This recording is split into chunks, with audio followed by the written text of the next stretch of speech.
కార్తీక మాసం సందర్భంగా కార్తీక పురాణంలో భాగంగా ఇవాళ మనము 6వ అధ్యాయం గురించి తెలుసుకుందాము. 6వ అధ్యాయంలో వ్యాధి విముక్తి వృత్తాంతము, దీపదాన మహత్యము, ద్రావిడ స్త్రీ స్వర్గామన వృత్తాంతం గురించి వశిష్ఠ మహాముని జనక మహారాజుతో ఈ కథను వివరించారు. జనక మహారాజా వినుము. కార్తీక మాసమందు భక్తితో మాసమంతయు హరికి కస్తూరితోనూ గంధముతోనూ పంచామృతాలతోనూ స్నానం చేయించిన వాడు 10,000 అశ్వమేధ యాగం ఫలమును పొంది తుదుకు పరమపదమును పొందుదును. కార్తీక మాసమందు సాయంకాలమున హరిసన్నిధిలో దీపదానం ఆచరించి వారు విష్ణులోకమును పొందుదురు. కార్తీక మాసమందు దీపదానం చేసిన వారు జ్ఞానమును పొంది విష్ణులోకమును పొందుదురు. కార్తీక మాసమందు పత్తిని చక్కగా ధూళి లేకుండా తీసి ఒత్తిని చేసి బియ్య పిండితో గాని గోధుమ పిండితో గాని పాత్రను చేసి గోఘృతమును పోసి ఒత్తిని తడిపి వెలిగించి వేద బ్రాహ్మణ్ణి పూజించి ఇవ్వవలెను. ఇట్లు మాసమంతయు చేసిన అంతమందు వెండితో పాత్రను చేయించి బంగారపు ఒత్తిని చేయించి బియ్య పిండిలో మధ్యగా ఉంచి పూజించి నివేదించి తర్వాత బ్రాహ్మణ్కి భోజనము గావించి తర్వాత తాను స్వయంగా ఈ కింది మంత్రమును జపించుచు ఈ దీపదానమును చేయవలెను.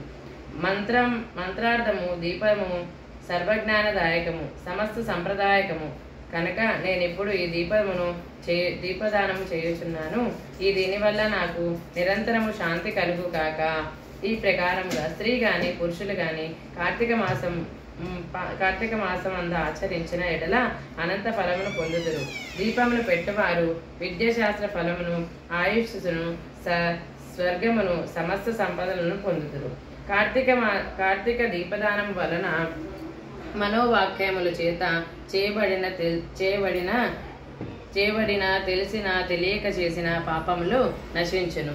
పూర్వకాలమున ద్రావిడ దేశమందు సుత బంధు విహీనమైన ఒక స్త్రీ కలదు.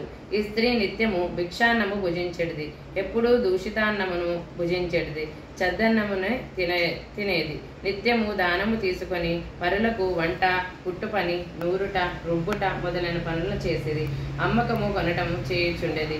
ఇట్లు వచ్చిన ద్రవ్యముతో ధనవంతురాలైనది. ఆ స్త్రీ విష్ణు పాదార విందములన ధ్యానించలేదు, హరికథను వినలేదు, పుణ్యతీర్థములకు పోలేదు, ఏకాదశి నాడు ఉపవాసము చేయలేదు. అనేక వ్యాపారముల చేత ద్రవ్యమును చాలా సంపాదించినది కానీ తాను తినలేదు, పరులకు పెట్టలేదు.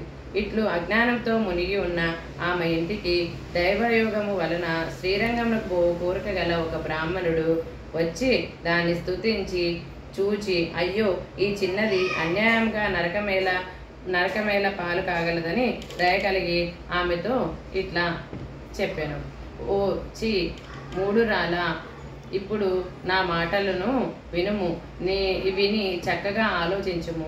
ఈ దేహము సుఖదుఖములతో కూడినది. చర్మము, మాంసము, ఎముకలు వీటితో కూడినది. దుఃఖములు నిలయము. భూమి, ఆకాశం, వాయువు, అగ్ని, జలములను పంచభూతముల వలన కలిగినది. దేహము నశించగా పంచభూతములు చూరులందు పడిన వర్షబిందువు వలె పడి తొలగిపోవును. ఈ దేహమును నీటి మీద బుడగ వలె నశించును. ఇది నిశ్చయము. నిత్యముగా దేహము నిత్యమని నమ్మితివి.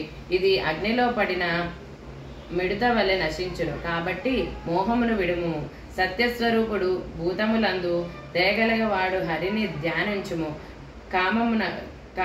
కామమనగా కోరిక, క్రోధమనగా కోపము, లోభమనగా ఆశ, మోహమనగా మమకారము, అహంకారులు వీటిని విడువుము. ద్రవ్యము వదులుము. నిశ్చలమైన భక్తితో హరిని పాదారవింద ధ్యానము చేయము. కార్తీక మాసమందు ప్రాతస్నానం ఆచరించుము. విష్ణుప్రీతిగా దానము చేయము. బ్రాహ్మణులకు దీపదానము చేయము. అట్లా చేసిన ఎడల అనేక జన్మల పాపములు నశించును. ఇందులో ఏ సందేహం లేదు అని చెప్పాను. ఆ బ్రాహ్మణుడు ఆ స్త్రీకి వివరించి చెప్పినాడు.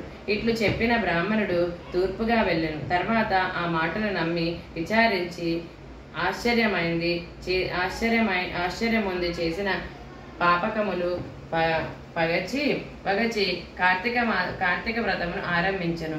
సూర్యోదయ సమయమున శీతోదక స్నానం, హరిపూజ, దీపదానం, తర్వాత పురాణ శ్రవణము ఈ ప్రకారముగా కార్తీక మాసం నెల రోజులను బ్రాహ్మణ భోజనం సమారాధన చేసెను. నెల రోజులు శీతోదక స్నానం చేయుట చేత ఆ స్త్రీకి శీత జ్వరం సంభవించి గర్భమందు రోగము నుంచి రాత్రింబగళ్ళు పీడితురాలై బంధుహీనై దుఃఖించి చివరకు మృత్యు నొందింది. తర్వాత విమానమెక్కి శాశ్వత స్వర్గములకు పొందినది. కాబట్టి కార్తీక మాసం నందు అన్నిటికంటే దీపదానము అధిక పుణ్యమైనది.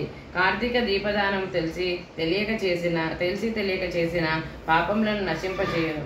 ఇట్లు పూర్వము శివుడు పలికెను. రాజా, ఈ రహస్యము నీకు చెప్పితిని. దీనిని విన్నవారు జన్మ సంసార బంధనమును తెంచుకొని వైకుంఠమునకు పొందురు.